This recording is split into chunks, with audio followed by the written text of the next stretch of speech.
ربنا ارحم لنا یا ربنا۔ اگر تو ضرورت ہے اور کہیں پر فوتگی یا شادی یا غمی خوشی اس میں شرکت کرنا تو شریعت مطہرہ نے ہمیں اجازت دی، لیکن وہ بھی شرعی پردے کا لحاظ رکھتے ہوئے وہاں پر جانا چاہیے۔ لیکن ویسے ہی کسی خاتون کو مٹر گشت کرنے کے لیے باہر جانا، واک کرنے کے لیے باہر جانا، شریعت مطہرہ نے اس کی اجازت نہیں دی ہے، کیونکہ کوئی بھی خاتون جب باہر جاتی ہے اور بلا ضرورت جاتی ہے تو حضور سید عالم صلی اللہ علیہ وسلم بارک کی اس حدیث شریف کی حضور نبی اکرم صلی اللہ علیہ وسلم فرماتے ہیں ما ترکت بعدی فتنة اضر علی الرجال من النساء۔ حضور نبی اکرم صلی اللہ علیہ وسلم فرماتے میں نے اپنے بعد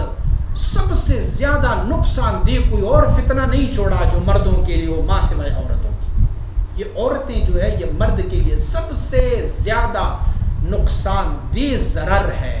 کہ حضور نبی اکرم صلی اللہ علیہ وسلم بارک نے فرمایا۔ اور ایک اور حدیث شریف ہے حضور نبی اکرم صلی اللہ علیہ وسلم فرماتے ہیں النساء حبائل الشیطان۔ حضور فرماتے ہیں خواتین عورتیں جو ہے وہ شیطان کی رسیاں ہیں۔ شیطان جس بندے کو گمراہ کرنے کے ٹھان لے تو پھر ان کو گمراہ کرنے کے لیے سب سے پہلے خاتون کو عورت کو استعمال کیا جاتا ہے۔